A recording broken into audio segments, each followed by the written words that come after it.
Bonjour. Alors, dans notre dernière série pour cette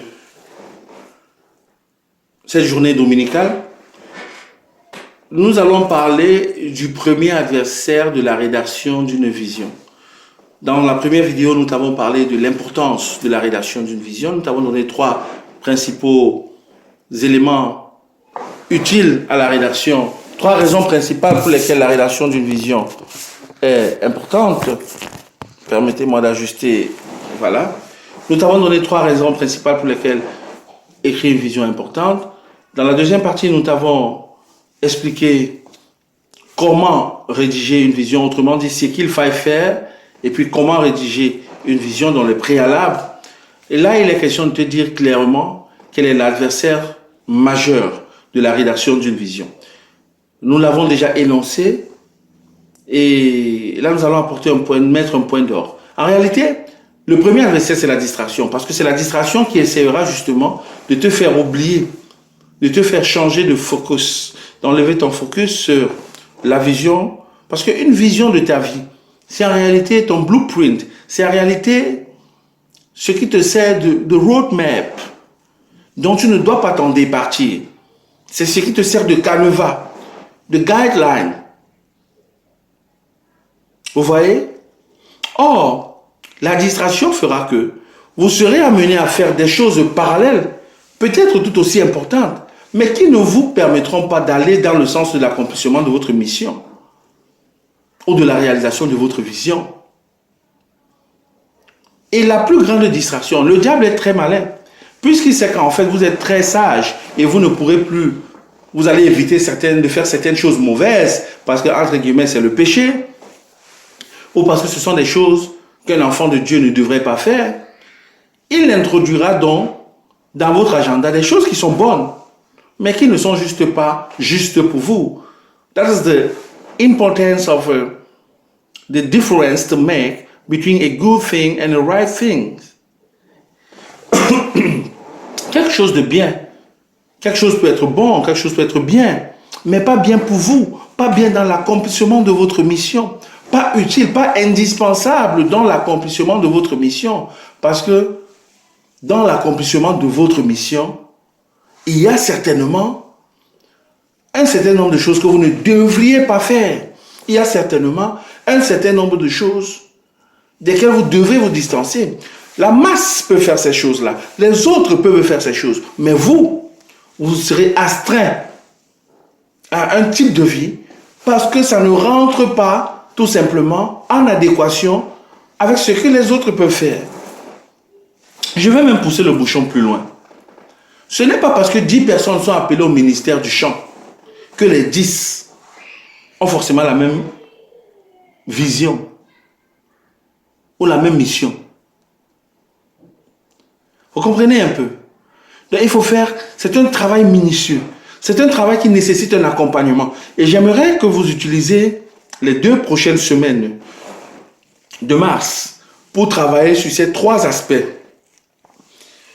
1. Comprendre l'importance de la rédaction d'une vision. Ça peut être fait très rapidement. 2. Entrer dans l'exercice de la rédaction d'une vision. 3. Veiller à ce que la vision puisse surpasser, résister à ses adversaires potentiels, mais bien plus que la vision puisse survivre. Alors, je vais vous donner un autre point essentiel dans la rédaction d'une vision. Et là, je complète les points précédemment énoncés. C'est qu'une vision doit être révisée. Et une vision doit être révisée. A vision needs a revision. Why? Because vision will be given in different phases. And every phase will be attached to an instruction. What you're doing now may not be what you'll be doing in 10 years or in 15 years to come. Voyez-vous, la phase dans laquelle vous êtes aujourd'hui dans la réalisation de la vision que le Seigneur vous a donnée peut durer un certain temps. Après, vous allez passer à une autre phase. Si vous n'avez pas écrit de la vision, il vous sera difficile de suivre la voie de Dieu. Un autre point très essentiel, c'est qu'il va falloir donc réviser la vision, et quand il va falloir la réviser en fonction de l'orientation que le Seigneur vous donne, vous serez perdu si vous ne l'avez pas initialement écrite. Maintenant, ce qu'il faudrait savoir, et ça c'est le point le plus important je suppose, c'est qu'il faille évaluer le coût de la vision. Oui, je vous ai parlé du blueprint, je vous ai parlé de la nécessité de faire des plans, d'avoir une roadmap. Il faut évaluer le coût de la vision. Il y a des visions que le Seigneur peut te donner. Tu peux avoir une vision. En général, d'abord, la vision qui vient de Dieu fait peur. Une vision qui ne te fait pas peur, pose-toi les bonnes questions. Parce que Dieu donne les visions quand les personnes sont dans le manque, soit quand les personnes sont dans... Bref, il y a toujours un décalage entre ce que l'on peut faire et la vision que Dieu donne. Oui, c'est en ça qu'il est Dieu. Il est souverain, il est Jéhovah Adonai. Et donc la vision de Dieu doit te faire peur. Mais maintenant, il faut pouvoir évaluer le coût. Il faut pouvoir évaluer le coût. Parce que si tu n'évalues pas le coût de la vision de Dieu, la vision que le Seigneur t'a donnée, tu ne pourras jamais faire un plan pour l'accomplir. Tu évalues le coût et tu fais un plan de la vision. Tu fais un plan, tu développes des stratégies pour accomplir la vision donnée. Je recommence. Il faut pouvoir évaluer le coût de la vision que le Seigneur t'a donnée, faire un plan stratégique pour pouvoir réaliser les différentes phases de la vision afin de l'accomplir.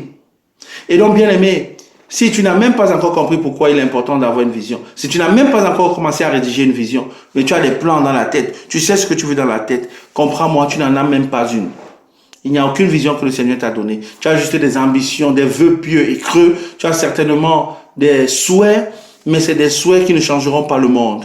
On ne change pas le monde avec des souhaits creux, des souhaits sans consistance, des souhaits, parce que même le soulard dans un caniveau a un souhait, c'est celui peut-être tout au moins d'être à la maison pour un instant. Vous voyez, donc le monde ne se change pas avec des souhaits, le monde ne se transforme pas avec des vœux, le monde se change et on apporte une plus-value dans la génération dans laquelle nous sommes, des générations à venir, parce qu'on décide de capturer la vision de sa vie, de l'écrire, de la mettre sous une forme visible, parce qu'il y a des gens qui vont t'aider à accomplir ta vision. L'argent pour accomplir cette vision-là, la provision est dans leur poche, mais ils ne pourront jamais avoir ça, cette vision, si tu n'as pas fait un plan et si tu ne l'as pas mis sous une forme visible, accessible. Sur ce, je pense que tu as eu comme ça quelques éléments qui te permettront de faire attention à cet aspect. C'est l'aspect fondamental de ta vie. Arrête de faire toutes les autres choses. Éteins la télé. Concentre-toi pour les 2 prochaines semaines. Dis-toi comme objectif, je dois savoir très exactement quelle est la vision de ma vie. Je dois m'y atteler, je dois m'y investir et fais-le. Parce que sinon, tu seras dans un film où tu ne maîtriseras ni ton rôle, ni quelle est la prochaine étape, ni les différentes phases du script du film, etc., etc. Donc, vivement que le Seigneur vous imprime dans vos cœurs et dans vos esprits cette notion, l'importance de cette notion. Elle n'a d'égal que le prix que vous attachez à votre vie. Que le Seigneur vous bénisse. Shalom. C'était le docteur Compané Moulema.